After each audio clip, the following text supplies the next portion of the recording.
welcome to episode 334 of In Touch with iOS, the show that talks about iPhone, iPad, Apple Watch, Apple TV, Vision Pro, and related technologies. I am your host, Dave Ginsburg, and I would like to welcome my guest, Patrice Brend'amour. How are you doing, Patrice? So glad you're here. I'm doing very, very well. I hope you had a great Thanksgiving. I definitely did, even though it's not a thing here in Austria. I did a little Thanksgiving celebration. Just me, but I thought of you. It's okay. Great. We appreciate that. And yes, if anybody isn't aware, we are recording the show on Friday after Thanksgiving because of the holiday. Been so glad to still be able to bring you a show this week. And also glad that he's here in an undisclosed location. Marty Jencius. How you doing, Marty? Yeah, undisclosed location. Basically, I had it with my family yesterday. It was absolutely insane. I checked into a hotel and they can't find me. That is Boundaries are important in every relationship. Yeah, spectacular. That is perfect. That's spectacular. Yeah, actually Marty. having a great time with my in-laws family. Enjoyed taking a break for a couple hours here to do the show. Awesome. So glad you're here. And last but certainly not least, Jeff Gamet is here. How you doing, Jeff? I'm doing great, and I'm happy to be here with everyone. And while Marty's taking a couple hours out of his day to spend with us, I'm wrapping up my away from family time by doing this show, and then the rest of the day it's fun and adventures with family in a totally good way. I'm looking forward to it. Excellent. Well, thank you all for being here and taking the time out to do the show. This week, we are going to have some good topics about Vision Pro. We've got 3 people here with Vision Pros. Yay, we can talk about it. And then, Jeff, you can always give us some good input, as always. And the beta this week, not too much to talk about, but going to talk a little bit more about iOS 18.2.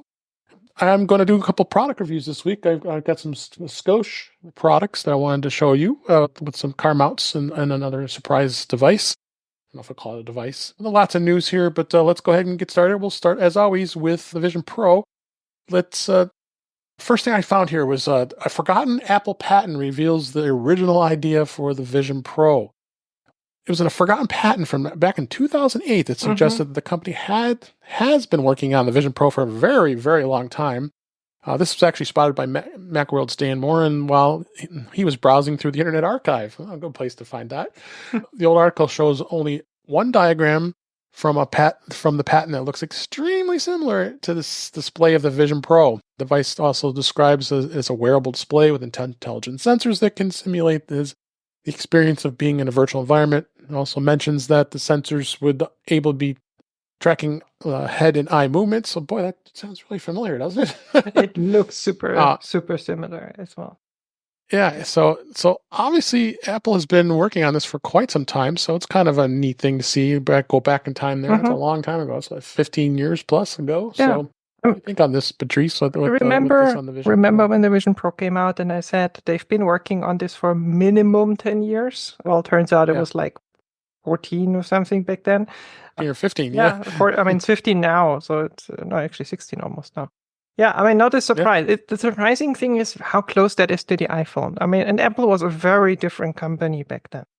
So that is surprising that it was like really this close to it, but that it was 10, 12, whatever years ago, not a surprise. It takes a freaking long time to build something completely different. And I bet also the technology simply, I remember doing I think it was even Macworld 2014, like a VR demo somewhere. And it was horrible. And that was the state of the art back then. So, just takes, the technology took a while to grow and mature and get to a point where it's feasible to do something like this. Yeah, absolutely. What Marty? What do you think of this? Here's my fantasy about it. They really didn't know they were going to create this back in 2008. But some guy in a think tank said, let me put together something that I think would work. And they went, holy cow, let's slap a patent on it. Now, when you slap a patent on it, then you call your game. Other people can see what you're doing. But at the same time, I don't think, as Patrice said, the technology really wasn't there yet. But the innovation, the idea of what they could do with it was there.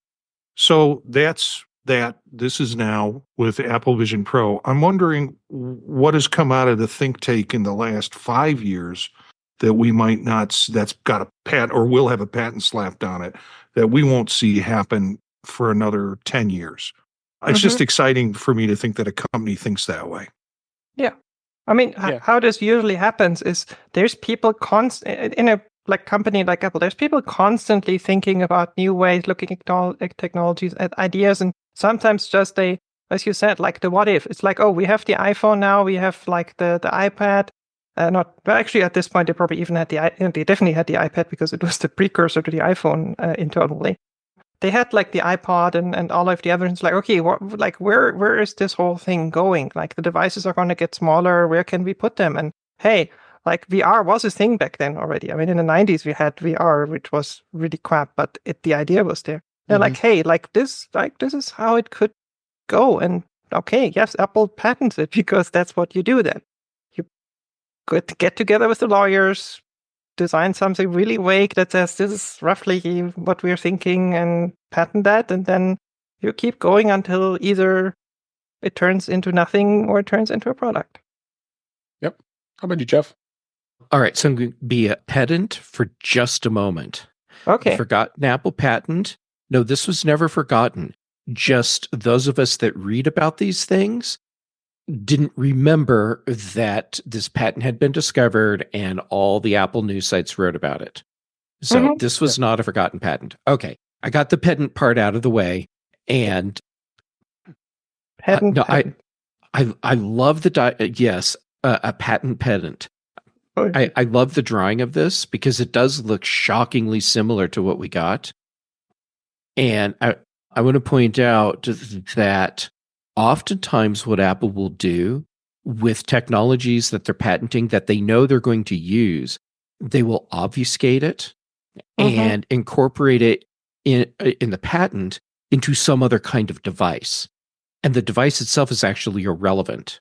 So it wouldn't surprise me if at the time that Apple patented all of this technology, that I said, yeah, that's really cool. I wonder what devices they're actually going to use these different elements in. And that's true. And so then if I had remembered all of it, then later on I would have been like, hey, look what they're doing with Face ID on the iPhone. I bet that's some of the technology that came out of this patent. But then in the end, here we are. We've got this. And yeah, they patented Vision Pro back in 2008. That's super cool. Yeah. So it is cool. It is cool. I'm glad that was discovered. This was brought up again because we've had so many patents over the years, and you kind of forget about them. But in this case, the Vision Pro was, I didn't even think that this would become reality, and it did. And I'm loving it, and I know Marty is, and so is Patrice. So definitely very cool. Another story this week was the Apple Vision Pro's sales could take off as spatial computing market expands. If it's accurate, it can be good news for Apple Vision Pro. This is Omdia's latest research of spatial computing, cloud, and edge that indicates that the global spatial computing market is estimated to be $4.5 billion in 2024. Has it gotten there already? This was a term that was called in 2003 called spatial computing, that would refer to the process involving integrating digital data with the physical world and all the associated human interactions. As we know what the Vision Pro does now, and could this, as this technology remains, I know it's going to continue. We're excited about it, and I think more people are going to be excited about it. But I know it always spins back to the cost. I know $3,500 is a lot of money for a lot of people, but is the price going to come down? We're going to see. I'm going to start with you, Marty. What do you think on this? I think the concept is going to it's not going away. And about a month ago, there were a lot of articles of it's dying, they're stopping production, it's going to be terrible. Right. Yes. There's lots of reasons why those things were inaccurate and clickbait and stuff like that. But when you see articles like this, and you see other articles that have come out with new support coming in through different apps and large players in the field, it's like it's not going away. I'm around relatives. I think they're really pretty tech unsavvy. I brought my Vision Pro with me. And at this point, the only person really interested in taking a look at it is the 27-year-old nephew from the Philippines, who is a lawyer. And he's like, he gets technology. He wants to try it out. We'll do that later tonight after dinner. But the rest, when you bring it up, and when I talked about the podcast, they're like, oh, what's that about? So it hasn't gone into the popular zeitgeist yet in terms of VR and AR and what it means. Yeah. I mean, go ahead, Patrice. I'm with you, Marty. Like the articles, like just make up your mind. Is it a failure? Is it a success? Like, are they selling? Are they not selling? Like it's all over the place.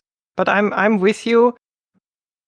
I mean, us three, we've tried it, and like a couple 100,000 others. I mean, from what we're hearing, somewhere between 400,000 and 600,000 have been sold in, I think, 11 or 12 countries, by the way.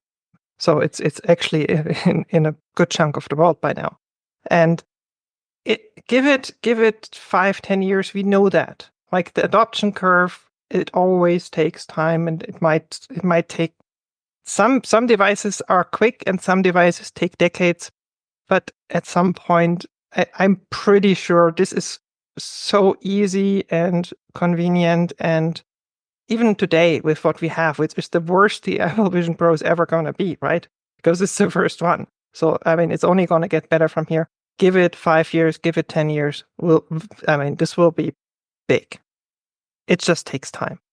And some people will never get it, just like some people don't have a smartphone, and some people don't even have a microwave. There's people that just never get the technologies. Like, I don't need that. End of discussion. Yeah. How about you, Jeff? Your thoughts? Well, okay. First off, the headline. Come on. Apple Vision Pro sales could take off as spatial computing market expands. In other news, Earth's sky is blue. Wow. Of course. Is it though? Or it could be, Jeff, and you bring that to great attention. It's like, don't worry about Apple Vision Pro. If spatial computing takes off, it'll do fine with its sales. Yeah.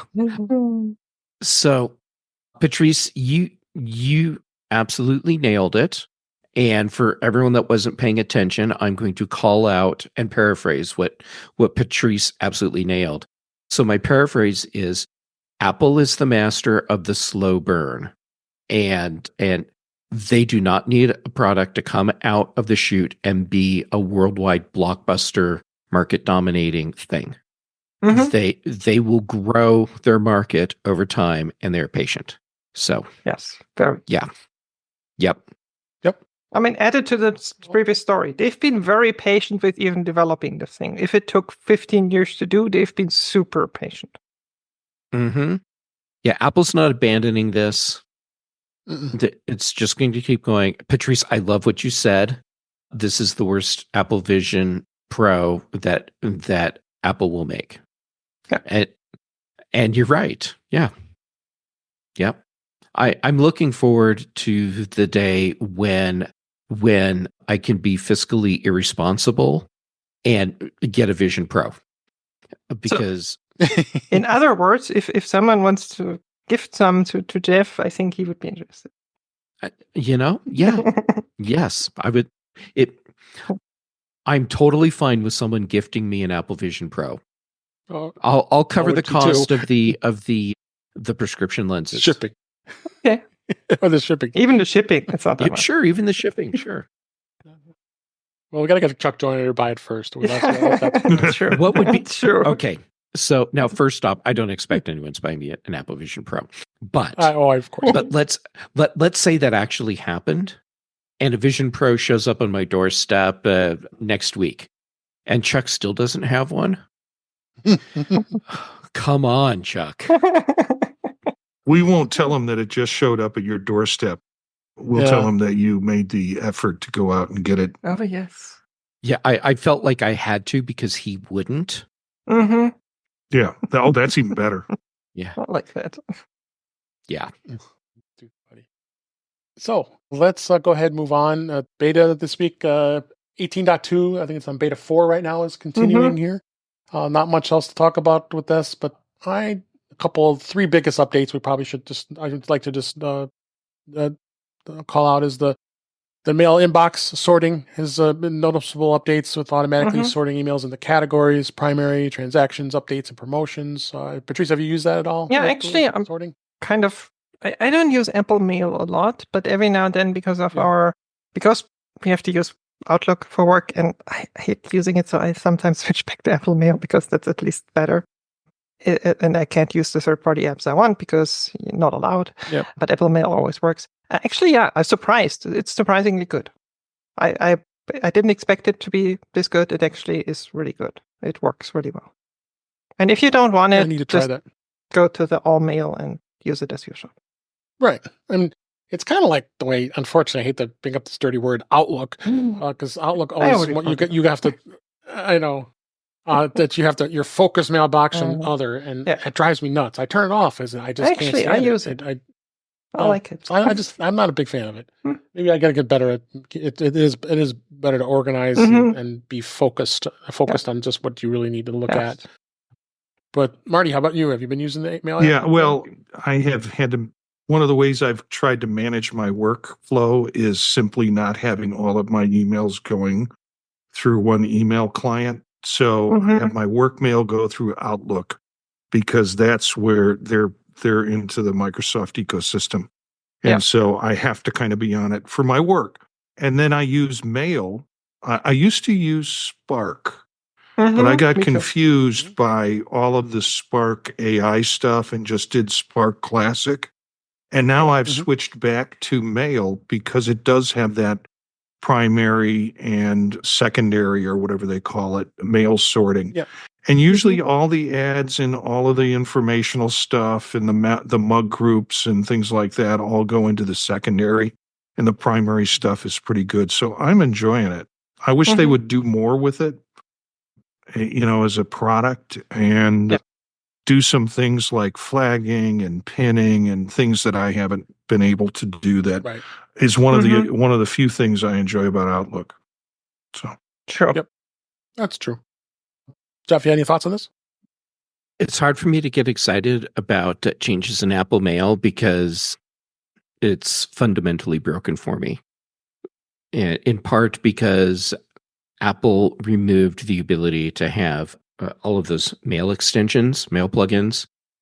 Like you have, yeah. And I relied on a bunch. So mail is just another email tool that's there. Yeah. Okay. I'm with you. The other one I just want to hit on real quick. It's a good fallback. Just saying. It's a good fallback. It is. Yeah. Assuming it won't choke on the server certificates for an email server. Yeah. Yeah. Okay. Yeah. There's that. Real quick, I wanted to touch on this about the writing tools and the email summaries now with Apple Intelligence. You've got the automated email summaries. I'm kind of liking that. You already have that now in 18.1, but this is going to even be more enhanced. So it does allow you to draft a quick response by scanning the contents of the email. You can also adjust the tone, the length of messages, as well as use Apple Intelligence for a quick proofread. The article here says RIP Grammarly. It's possible. I don't know. So that part I'm quite happy about. Same. Yeah. I use it at work. They provide it to us. I wouldn't pay for it personally. Yeah, exactly. And I don't think work's going to allow Apple Intelligence anytime soon. So, okay, here's the irony.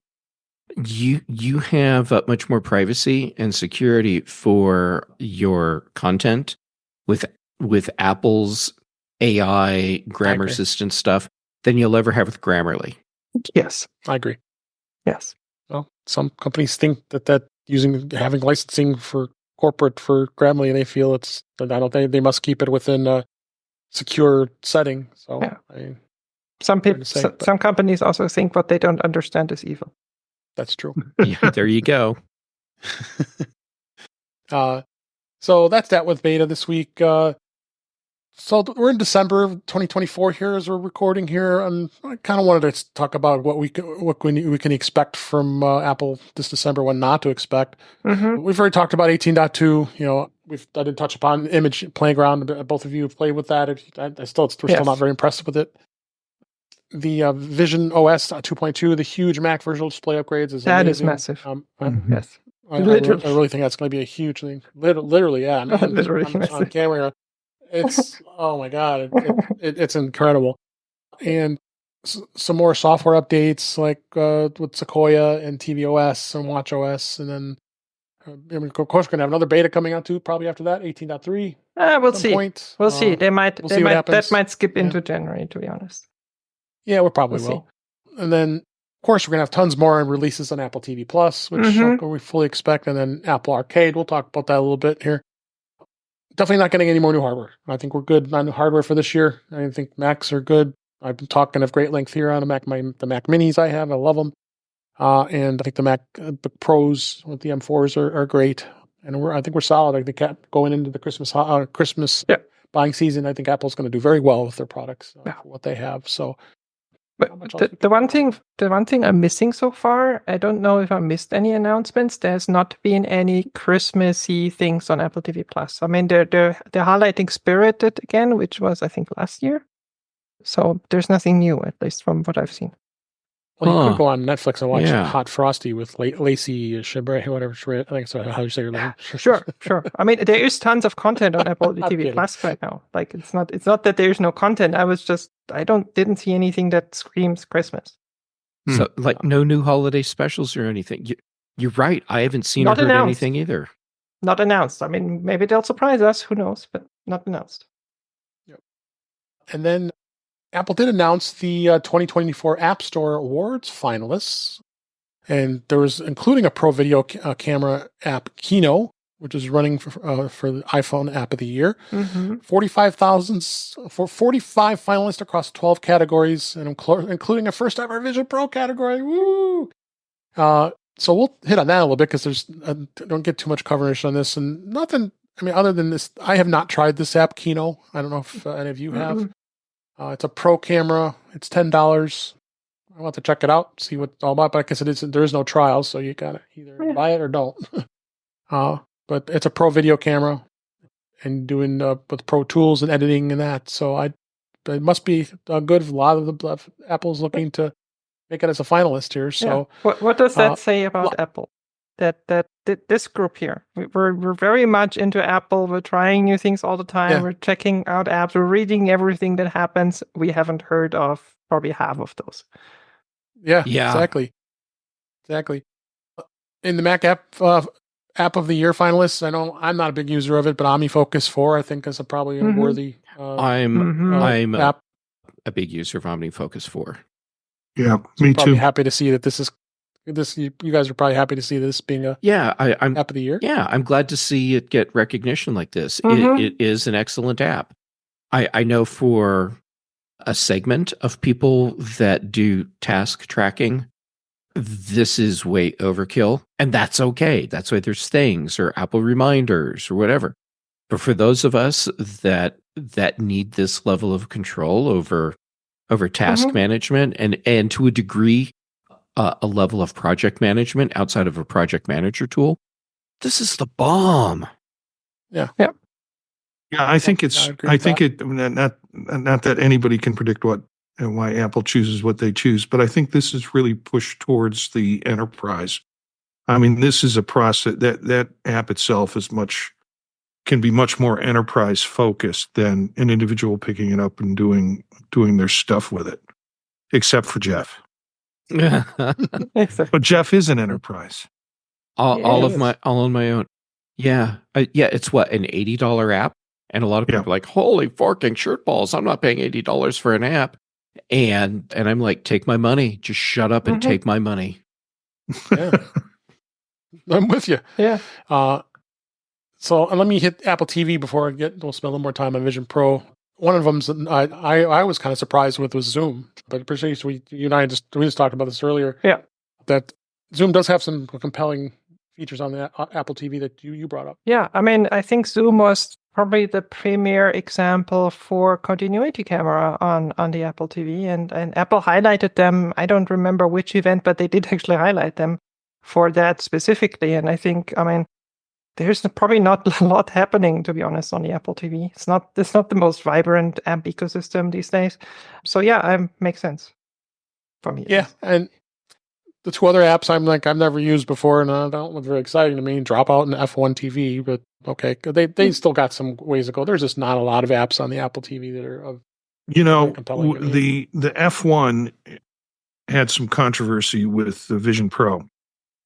Because they were bringing in content that apparently was available, but they weren't necessarily licensed to reproduce it that way. So they've kind of had to retrench on it. But man, you look at some of I'm not a Formula One fan, and I'm not, I was not ready to pay, and I haven't paid for the F1 subscription. But the thing that they could do with it on Vision Pro is just pretty damn amazing. With multiple screens for multiple parts in the thing, it almost got me, and then you shut them down for a while. So, yeah, Dave, I have a hypothesis. Unless you just want to go on, and then that's fine.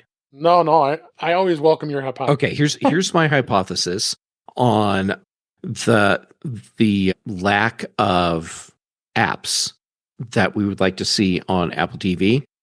And I think this is a failure on Apple's part to get the message out, to properly market what this is. I think most people see this as just a streaming TV device. And in many cases, why would I get one? Because I have Apple TV built into my smart TV. And Apple TV is capable of so much more. And Apple really needs to get that message out and get some developers on board, do what they've done on other platforms, pay companies to write the apps that they want to see on Apple TV, so people understand this is more than just the box that you stream silo on. And I think that's why probably all three of those apps are good examples, because with Zoom you can do some really cool things on Apple TV. The F1 app, I've heard some people who care about F1 and have the app that they're quite happy with it. So and Dropout, I don't know anything about, but I'm assuming same thing. It's a TV channel or streaming TV app, specific company's content. It's like a comedy channel. Yeah, but it's probably stands out not because it's yet another content channel, but because it does something different in how the content is exposed. Yeah. And I think that's the difference to your whatever random LG TV or Samsung or whatever you have, because they don't do that. Yeah. So with other Vision Pros, I want to go through quick here. What If is an immersive story. It's a Marvel app. That's really cool. Good. NBA, if you're into the basketball, for American basketball, NBA, they've got some great free content. You can get some videos and stuff, but you can pay for this and also get access to watch the games, which is kind of cool. And then Jigspace is a kind of a cool app as well. That's a 3D presentation for teams, so that's a little more business oriented. But I have a question about if there's any Vision Pro apps, I want to try them because there's so minimal apps that are out there. I'd like to try this and see what it's all about. So I have a question about Jigspace. Go ahead. As someone who's not an Apple Vision Pro user, is it a thing where everyone that's part of the group meeting has to wear an Apple Vision Pro, or is it just like the presenter wears one and you get a 2D representation of the 3D thing they're doing? I'm probably asking the wrong crowd because none of us know what most of these apps are. I haven't used it, but based on what I know about Vision Pro, you could share it on FaceTime at least. I have no clue if that works on Teams, but definitely on FaceTime because you can SharePlay. And SharePlay also works with people who are not. You simply get them in 2D in a window. I've tried that. So that definitely works. So I assume, yes. Is it as good? No, of course not. But yeah. Ideally in Apple, everybody has a Vision Pro, right? Yeah, Jeff, this is for enterprise. It's for being able to show off, in this case, your engine parts, your jet engine part, if you look at some of the video with it. So it's meant for engineers and folks who are, well, not just engineers, but folks who are looking at design and doing that. And I presume it involves an outside programmer kind of putting together the specifics to be able to run whatever animation they're going to run on it. That makes sense. When I go to the App Store preview, it has iPhone and iPad, so it's also available. I was just going to tell you that. Yeah, but it only doesn't mention Vision Pro. It doesn't mention Vision Pro, and Vision Pro is when I first saw it. Yeah, I think I downloaded it, but there was very little I could do with it, and realized that it was really meant for industry development. Yeah, I mean, and there's different. I mean, there's a million different ways you can use it. I mean, you can use these files like any 3D scan you've done, like I don't know, the Mars rover. There's an extra app for that, but like in theory, or CAD files. Like if you're designing like some physical object as a CAD drawing, you can import a CAD file and then look at it in the real space and look at what the machine or whatever you're building, car, whatever it is, will look like. So I think this is a really good and important, and I think really hopefully useful app. It's just not for us because we're not doing any of these things. Yeah, that probably makes sense why they did that. So, okay, so that's all the app awards. So I have some products that are from Scosche. I wanted to talk a little bit about these products that were provided to me. Thank you, Scosche, and wanted to give my reviews of some of these items. There are some car mounts, and that's what Scosche is really well known for, is having some great car mounts for your iPhone in the car. But they also had something unique here. The first one here this is the Magic Flask, and this thing is pretty wild. This is an actual water flask that you can fill it with water, and it has the nozzle at the top, so you flip it up and you can drink out of it. This goes down flat, so it's there, but it also it unscrews very easily. There's a straw for the water. That's really cool. I'm going to show this on camera, and it's very, very solid. But then also it has a MagSafe adapter here that goes right to the iPhone. And I say it's pretty strong. It holds it pretty good. But the other thing too is while you're working out, let's say you can have this and put it in a cup holder and then watch a video and not have to put it somewhere, which is nice. The other thing too is like if maybe you're working out and you don't want to put your phone on there, this actually sticks to metal surfaces. So I've done that before. You just pop and then like if you're having a machine, you just stick it right on there too as well. If you're traveling, it does have a nice rubber base, so it protects it, but this base actually pops off, and if you have a dog or a cat, you can fill this with water. So now this little cup right here, it's not toxic at all. So travel drinking bowl for your pet. So if you take your office manager, Jeff, with you, unless you have a big dog, with you, then it's too small. Dog. Yeah, this is kind of small, but yeah. So it's I think it's on sale right now for like $30. It's not too terribly expensive. I got a link in the show notes here. Let me see. It's $34.99, and there's a 10% coupon available right now as we're recording this. Not a bad deal. It's very, very, very, very well made together. And this is the Magic Flask from Scosche. Or drinking flask, that's nothing. Like $35. Yeah, exactly. You could buy the Yeti ones and pay more. So, and I got two mounts here. This is the Magic Mount series of mounts that Scosche has. This is the actual car mount, and this one's a simple one here. So this one here, it has an adhesive pad on the back here, and it's got the nice big MagSafe, and it attaches to the phone quite nicely. So very, very good. It's got the built-in USB-C cable right in here, so you can plug it right into your carport here. You can also use it. There's a car vent clip that can be coming if you don't want to stick it to your dash. So like this has really good adhesive, and then give you a kit here to make sure that it sticks nicely. But some people like the car vent thing. I'm not a huge fan of using car vent adapters in the car, so it's got that as well. Not a bad little device here. And again, this is around $50.99 on Amazon, and it's about 10% promotion right now as we talk this. And this one is more of the extended one. And this is the Charge Elite 3-in-1.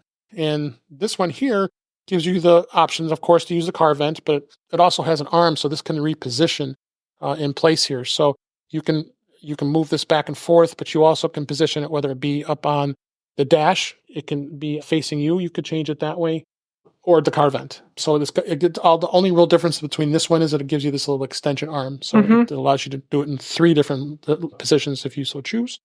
Again, it comes with the car vent. Very simple. I think these are really nice products here. Scosche is really well known to make some great products. They do. Only thing I'll probably say of the negative to it is I don't know. This magnet feels kind of weak. It kind of doesn't. I mean, I don't think it. I think when I'm flipping it, I'm not worried by doing this. My 16 Pro Max here. I did see you had your hand ready to grab that if it fell off. Yeah. See, I mean, I guess because it sits and it looks like it's handling enough of the weight, but I don't know. I wonder. There's a lot of vibrations in cars. So. Yeah, there's vibrations. So I would hate to see the phone drop. Yeah. I mean, obviously it wouldn't be much of an impact in the car, but still, maybe something Scosche should take a look at, or unless I'm missing something. I don't think I am. So, there's the two mounts. I got them side by side here. Very simple, easy to use, and check it out. Got some good discounts right now through Amazon, and I got links to all these products in the show notes. Very cool. If anybody needs a car mount, go check it out. Be a lot of fun. So with that, let's go to the news. There's a lot of news this week I found. So let's talk about this. This is always my favorite topic. We always like to rip on this because of GM and their decision of abandoning CarPlay. But this has been thwarted by this clever third-party kit to it. And there's a picture here of a GM car with CarPlay running. As we know, GM has made their stance clear that the future of equipping their vehicles with Android Auto on CarPlay, it won't be. However, a clever third-party kit promises to restore the functionality. As we know, back in March of 2024, they said they were no longer be supporting it, and they go through the whole thing. We've talked about this before. That they feel that it's not the thing for them. However, for drivers who are still interested in GM cars, that is removing these. There is a third-party kit that's been making it possible. It's White Automotive and Media Services, or WAMS, a small business based in Michigan. How ironic! Announced a new kit that allows Android Auto and CarPlay to work on GM's new Ultium EVs, the ones that lack those platforms in the first place. So the kit will work with the Chevy Blazer EV, Equinox, and the Silverado, and gets and connects to both the main display and the instrument cluster too. Oh, it's cool. So is this like a piece of hardware that splices in and just takes over the displays? I guess so. It doesn't say. I'm clicking the link here that was announced. So of course, it's a link to Facebook.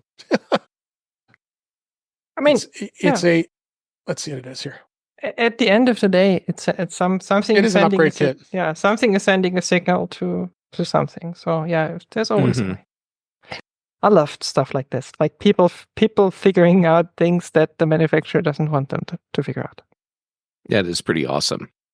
Yeah, there's a YouTube video here showing you how to do it as well. So yeah. I just thought another dig. Some mastermind re-engineered this just to stick it to GM for doing this. So will there be a market for these things? It's hard to say. I would think. Yes. How big? Different question. Right. Yeah. Yes. There will be people that will care enough to do this. Yeah, I tried to explain the GM thing to my wife, and I'm afraid her answer might be representative of most folks who don't think about it too deeply. I love my wife. There's nothing wrong about that. Maybe she said this to hurt me, but she said, I'm sure all the companies data mine. Yes. Right. Unequivocally, she said, I'm sure all the companies data mine, i.e., this is okay because everybody's doing it, which I said that a lot to my parents when I was younger and it didn't help. But I'm afraid a lot of people think that they've kind of become desensitized to having their data mined. Yeah. After the whole Facebook thing where people started and Meta and anything beyond that, the data mining seems like, okay, well, it's just part of the business of doing business. I would say it probably is these days. Name a company that is not doing it. Can you? Yeah. I don't know because we keep finding companies that are doing it without letting us know they do it. Exactly. Yeah, I want to say Frito-Lay, but I bet him they figured out a way to do some sort of data mining. They're like, Oh yeah. Tracking chips. Get you to eat little RFID chips and Do they really want to track that kind of data? I don't yummy. know. Get that in my system, huh? Oh my gosh. So yeah, check it out. I don't think it's ready for prime time yet, but it looks like something interesting to know that somebody is looking to circumvent GM's. Or an idea is that GM will just buy this guy off. Say, here's a big check. Don't let it come to market. Yeah. So yeah, I bet there won't be some lawsuits if it does come to big market. Possibly. Yes. Who knows? To keep my trend here of automotive and CarPlay, the Mercedes-Benz has now unveiled a new app. It's the Apple Watch app. And it's definitely interesting to see what they're doing here. It was a press release that was released this week that it has a wide range of functionality. It's available today, as includes real-time vehicle information, the ability to lock and unlock your car, and more. It does have the typical stuff on most cars. A lot of cars that have this service. Locating a parked vehicle and pedestrian route, navigation to it, a compass made for navigation, locking and unlocking your vehicle remotely, and access the most important information and your car status, as well as viewing information such as vehicle range, battery, or fuel level. The new integration also allows owners to interact with their vehicles seamlessly without having to head to access the smartphone. That's what Mercedes-Benz touts, so you shouldn't be looking at your smartphone when you're driving, of course. And it's going to work on watchOS 9 or newer, and it does say features will be based on the trim of your car. I tend to see this as a trend here with my wife now owning a Jeep Grand Cherokee, the new model, with the Summit that has all the bells and whistles. You have to pay Jeep $22 a month for this service, but it does provide everything in real time. But it's pretty amazing, especially if somebody who forgets their key or needs to unlock the door. And we had tested it. Well, she tested it because a funny story. Someone put her key in the side of her purse, and it's a zipper where she would never go. It's like an expansion zipper. And she couldn't figure out why her car kept unlocking because she left her purse in the car. So I said, wait a minute, it's got to be in your purse. So I sit down, I look at a zipper, wait, was it in here? And then sure enough, it's like tucked in there. But it's supposed to be, if you leave your key in the car with these key fobs, that it unlocks as soon as you close it and lock it. So, but she did get locked out. So that nice thing is now you can unlock the car right from the app, as well as seeing how the oil's doing and how much miles you have in the car and if there's how much gas is left. So that's cool. A lot of convenience. Yeah. But again, like with this, this is not free for me. Mercedes-Benz is never free. So probably also not. So I'm kind of giving that example.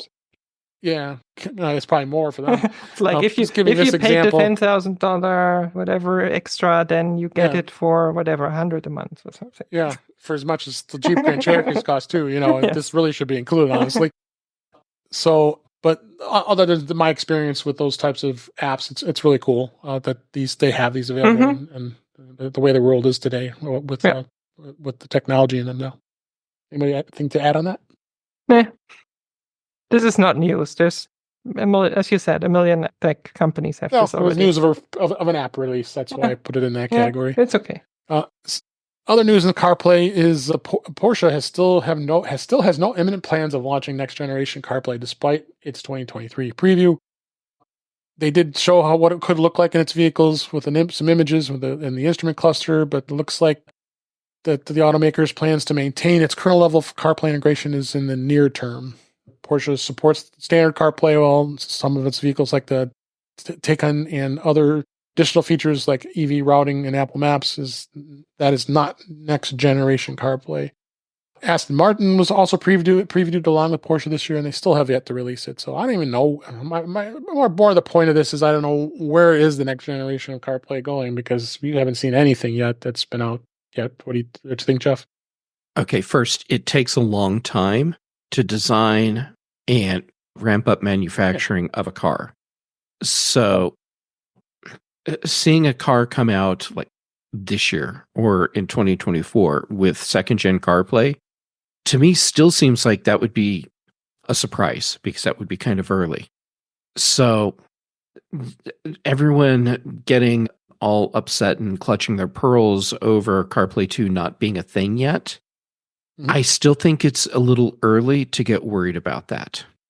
But like Porsche saying, hey, Here's some great Photoshop images of what we're visualizing for CarPlay 2. Yeah. Okay. What that tells me is Porsche is at least involved enough in their process that they felt comfortable saying, "Hey, here's some images we've put together." Yeah. So yeah, especially, and I see in our show notes the next article. And here's the thing: Porsche Group owns VW, owns Audi, and Audi is supposedly close to releasing it. So, and they're like these days, the cars, a lot of it is shared between them. There's a lot of differences and a lot of extras, and everybody does their own thing with the brands and whatever. But there's a ton of shared stuff, and I bet on the software side especially. So if Audi is doing it, Porsche has it. They own Audi, so of course they have it. So it's just a matter of when are they, for different clientele that they have for Porsche, when are they ready to do it? Yeah, that's true. And that's good. I could just kind of do a quickly transition over to that next story. That you're right. Since Audi is already owned by Porsche anyway, that's just they're just moving it on to that. And again, I agree with you, Jeff. It takes a long time for car manufacturers to do designs like this. That's for sure. Do you want to add anything to this, Marty? Nah, not really. Please, I've never been to a dealer looking for a Porsche or looking for an Audi. But if someone wants to just give Marty a Porsche or an Audi, yeah. Actually, I'm not sure you want to. We want that. Yeah. Do you know how many Vision Pros he could buy when he sells that? That's a good point. I mean, I was just more thinking, do you know how many Vision Pros he would have to spend when you want to repair anything on them? But okay. Well, that'll be someone else's problem. Yeah. But I'll cash it in, get the money, and buy Chuck and Jeff a Vision Pro. Oh, that's nice. Vision Pro. You're the best. You're the best. Yeah, we'll wait for that day to happen. I know. Don't hold my breath.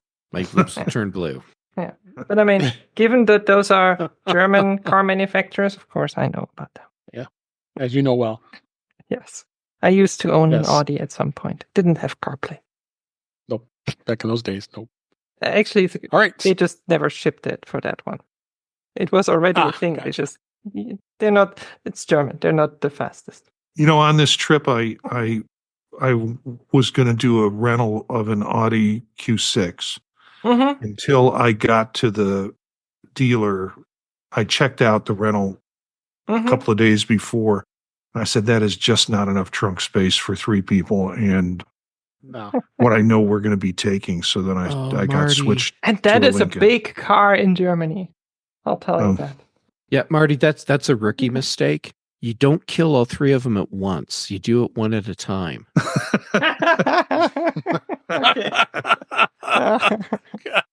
Oh my gosh. On that note, let's go to the next story here. You can now upload videos directly to YouTube with the iOS share sheet integration. YouTube this week, as a record, reintroduced the support for the iOS share sheet, which means that it's now possible to share videos from the iPhone Photos app and other videos directly to YouTube. Use the YouTube share sheet integration automatically imports a video to YouTube where it can be edited and then uploaded to the YouTube Shorts. Sharing a video to YouTube via share sheet was an option prior version, but it was removed way back in 2018 until this week. There was no option to even natively do this to YouTube. So, again, another way for a content creator or somebody that's crazy who wants to upload videos right from your iPhone, right? Always surprised how long it takes Google to do anything. Maybe I shouldn't be. Yeah. Oh, you should be. Don't be surprised. YouTube and Google, by extension, do not deserve any praise for this. No. They took away a feature and presumably took it away, and I'm totally projecting here, but I don't think I'm reaching too far for this. Took it away in an effort to push you into their own apps. And now they're finally adding it back in. They shouldn't have taken it away in the first place. So, okay, they finally brought it back. Yeah. Well, remember when those guys anyhow. Yeah. Remember when they charged you for picture-in-picture on iOS? Oh yeah, yeah. That was pretty bad. That was pretty bad. So, anybody else? Anything else want to add to that? Mm-mm. All right. This is an interesting story here. How Apple Card savings accounts interest rates compared to major competitors. I know, unfortunately, Patrice, you can't take advantage of this with the Apple Card anyway, but it does allow more interest on your money than the most average bank's basic savings accounts. Apple's now currently offering an APY of 4.1% as of this week. That's not bad. As we record, not bad at all. Competitive rate, but it's not the absolute best offer this time. So the chart below in this article shows so many others that do have much more. You got a couple here at 5%. That's something to start exploring, but that's a small little percentage. If you've already been doing it with Apple Card savings, it's nice to have. I mean, it's nice to have that nice interest rate for the Apple Card. I think it's so convenient the way it works, being able to deposit money right into that account, and it transfers pretty quickly back and forth. So, want to add something, Jeff? Yeah, take a look at the fine print when you're looking at your various bank, credit card offers for what you're getting back. Because there's like the CIT Bank, 4.55%. Hey, that's pretty good. But this is on more than $5,000. Uh-huh. So if you're thinking, I'm getting 5% back on my gas and groceries, no, you are not. Yep. Yeah. Yep. It's exactly the fine print. It's with everything. We're still figuring out is Goldman Sachs, as has been discussed, are they going to end their lending partnership with Apple? But it's still unclear. Yeah, what's going to happen. I don't have a lot to spread around, but I can't see myself jumping from a system to another system for 0.3%. Right. Yeah, exactly. It's more work. And to a system that, Fierce Bank, I've never heard of them. Ooh. And I'm looking at the list right now. CIT Bank, yeah, I've heard of them, but the kinds of fine print stuff that Jeff was talking about. And when you only have $100 in your Apple Bank anyways, what is 0.1% annually? It's sort of, it's sort of, I don't play the margins as much as other people think we should. So, yeah. And I mean, we all know it's going to go down because as the Fed is lowering interest rates, these will go down, you guarantee you. And then the differences get even smaller. Yep. All right. 2 more iPhone stories before we wrap up. Product Red. It's been scaled back. Apple has scaled back the Product Red options over the past few years. It's been since 2006, Apple's partnered with the Red brand to raise money for the Global Fund, an organization that aims to combat diseases like HIV/AIDS and tuberculosis and malaria in Africa. Through its partnership, it's offered this program for some products, but it's scaled back its efforts over the last few years. The only current generation Product Red product that Apple sells is the iPhone SE3, which is expected to be discontinued in March. Beyond that, quote unquote current. Yes, I like that. There's no 15 or 16 models so far. In the 14, I think, is the last. They're still selling the 14, and I think that's the last one. Right? I think the last one that was Red. Yeah. So maybe they're slowly phasing out the brand. It's hard to say, but again, it was a nice thing while it lasted. So, anybody add to that? I love the color. The fact that I was also giving 3 cents to something good was a benefit on top. Is there other ways in which Apple is doing the kinds of things that Product Red did that they're doing now in a different way? So scaling back Product Red seems like you're losing something, but we're missing the point of what else they're doing that is, helping people. They are. There's even right now a promotion ongoing on, what was it, Apple Pay payments, I think, where they, I think up to, 3 million? There's a certain limit that they've put in. They will basically give to, I don't remember what cause. I just heard about that the other day. The Global Fund. The Global Fund. Thank you. Thank you, Jeff. I was looking it up while you were talking. I didn't know it off the top of my head. Yeah, I just heard about that the other day. So yes, they are doing other things. So maybe they just want to get away from the color on a product and look at more ways that they can get involved besides getting people to buy in on a particular product or color. Yeah, they probably weren't selling enough product red to make it worthwhile. It's kind of like the iPhone Mini. Yeah. Where'd that go? That's true. Yeah. Either that or they simply realized, I mean, I don't know how efficient and good the whole thing is these days. Like the charity behind it. Maybe they were like, yeah, this is it's not worth the money we're giving there. It's not having the impact we want. We'll just do something else. Yeah. Well, see what happens. Last story here is Apple's reportedly plans to remove iPhone's SIM card tray in more countries next year. As we know, the physical SIM card tray in the iPhone was in the US, starting with iPhone 14 through the 16. It does not have a SIM card tray, but instead relies entirely on eSIM technology. Apple has yet to release any iPhones without a SIM card tray outside the US, but it sounds like it might be changing, finally expanding internationally, starting with the iPhone 17 lineup next September. Indeed, the report says there's a current quote-unquote iPhone 17 Air prototype that lacks the SIM card tray, but again, it's a prototype. I can't even depend on any of that stuff to try. I never even want to mention the iPhone 17 because that's a long way away from now as we record here. So, but it's locked in probably. In addition, at this point, yeah. But it has to. I think eSIM is the way to go these days. Yeah. You really don't need a physical SIM anymore. And I'm sure the carriers are probably love not to have the technology, and you have it. I checked because I was like, does mine even have one? I wasn't even sure. I was like, maybe they removed it, and I just didn't even know this. Like, I haven't used the SIM in years. Yeah. No, I love the eSIM technology, and what's great about it, being able to easily transfer between phones. You can add in a second line, no problem. I think you can add up to like 8 3 or 4 lines, I think it is. Isn't it 8? 8? Yeah. I can imagine having 8 lines on one iPhone. I know some people. Oh, gosh. Wow. That's a lot of lines. Well, that's good. Especially people who don't want to maintain a business phone and a personal phone, you can, all the calls and data can go through there. So. Or you're traveling, you're going somewhere, you want a local SIM because it's cheaper for data and stuff. That too. Stuff like that. Makes sense. Transfer is a problem. Not every carrier supports it yet, but. That's the other thing. Yep.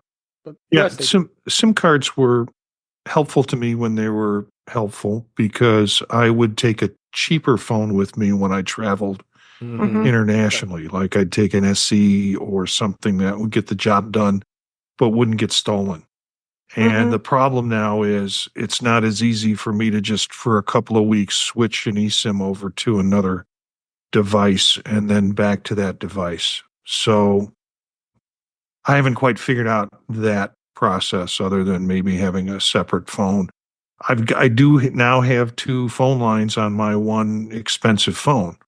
Nice. So, the business line and then the personal line are something I've got incorporated. But I kind of like popping that thing out, getting a cheap phone, putting it in a tray and going to Turkey and not having to worry about my expensive phone back home.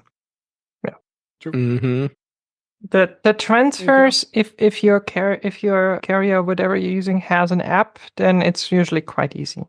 Okay. Depends. So just have to look for that. Anything else you want to add, Jeff? All right. Well, with that is a wrap for this week. Thank you all for being here, and thanks to all that was here on the chat and the YouTube at youtube.com/intouchabilityOS. And we'll go ahead and wrap up for this week. That is a wrap for this week. Please send your comments, questions, and suggestions to our email address, which is at feedback@intouchwithios.com. You can follow us on Mastodon and Blue Sky, for that matter, at intouchwithios. You support the show by buying me a coffee at intouchwithios.com/coffee. We'd really appreciate it. You can become a Patreon of the show by going to patreon.com/intouchwithios. We have 2 tiers available to support the show. We'd really appreciate it. Make sure you like, share, and subscribe so you're notified when we are live streaming. Usually it's on Thursday nights at 8 p.m. Eastern, 5 p.m. Pacific on our YouTube channel, youtube.com/intouchwithios. Thanks for Cletus being in the chat and a number of others that were out there. I appreciate it. You can be able to watch the live shows as we record them, as well as you can watch the live feed because we save that out there, as well as listen to past shows. Visit In Touch with iOS magazine on Flipboard, where many of the topics we discuss are on that magazine. The link is in our show notes. And you can also subscribe to our show on your favorite podcatcher, including Pocket Casts, Overcast, Apple Podcasts, many others. But better yet, go to our website, intouchwithios.com, where all the links to all the ways to listen to us are on that website. I am Dave Ginsburg. You can find me on Blue Sky at DaveG65 and Mastodon as well. And Patrice Brend'amour, thank you so much for being here. It was always a thrill when I have you on the show. Where can people find you? First of all, thank you so much for moving the show extra, especially for me, also Marty and Jeff, for being so nice to do that. I know that's a hassle when you're used to having a show time and then you move it around. So thank you. We love having you. It's a great pleasure as always. You can find me with Jeff and with Dave on the British Tech Network. I'm there twice a week.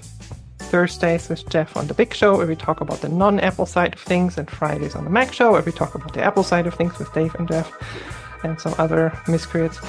And you can find everything I'm doing, all the social media links, the podcast, the projects, literally everything on my website, thepatrice.com. And Jeff and I have a really cool podcast called Retro Rewatch, and I always like to show the mug because I love that mug. Retro Rewatch, we rewatch retro TV shows, and we're rewatching Stargate SG-1 right now. Published Solitudes yesterday, so really cool season 1 episode. Go watch it. Nice. Great. Thank you for being here. And thank you, Marty Jencius, for being here. I know you were traveling. Appreciate you were able to make it on the show this week. Where can people find you? You're muted. Can we make the show a little longer? Because it will mean I don't have to go back to my in-laws. You know us. Just we can talk for slow. another 3 hours. Not a problem. Yeah, no problem. You can find me at Jencius, Jencius, at bluesky.com. Also, the podcast that I'm involved in, you can find at thepodtalk.net. A couple I want to mention here: Tuesdays with Chuck on Mac Voices, Thursdays with Dave on In Touch with iOS, and then Monday nights at 9 o'clock. And Eric Bolden and I have been trying to figure out some way to snag Patrice and figuring out, do we shift our time? Do we try and do that? Because I saw somewhere somebody said in a chat room that Patrice is the queen of Vision Pro. So we would I know have who to have that was. I want to be on that show too. I know who have to that have was. loyalty. Yes. And I know she's in space a lot more than I am in Vision Tons. Pro, and she's enjoying that. So we need to have her on the show sometime. Vision Profiles on Monday night at 9 o'clock. And then a new show I'm doing with folks who are Mac users over the age of 65 called The Old Mac Gang. And we talk about issues that seniors deal with technology, particularly around the Apple ecosystem. So that's fun, and it's the characters that make it great. So that's on Wednesday nights at 9 p.m. Eastern Time. Very cool. Thank you I so love much. Vision I Profiles. appreciate it. Thanks. You guys are doing great. I enjoyed being on it too. Yeah. And Jeff Gamet, thank you always for being here. Where can people find you? Thank you for letting me be part of this. It is so much fun, and I always look forward to the show. All right, so where people can find me, social media, Gamet everywhere, and I'm most active on Mastodon, Instagram, and now finally I'm getting in the habit of being active on Blue Sky. Then for shows, Tuesdays, Chuck Joyner's Mac Voices Live. Thursdays, except this week Friday, Dave lets me join in on In Touch with iOS. The Big Show and the Mac Show on the British Tech Network. And Brian Chaffin and I do The Context Machine. And as Patrice pointed out, we do Retro Rewatch. And no surprise, we both have opinions about Stargate SG-1 Solitudes. So go check it out. Absolutely. All right. Thank you. And thank everybody out there who was watching, was listening. And we really appreciate you being here on the show this week. And we'll do it again next week. And thanks to the panel for being here as well. And until next time, thanks.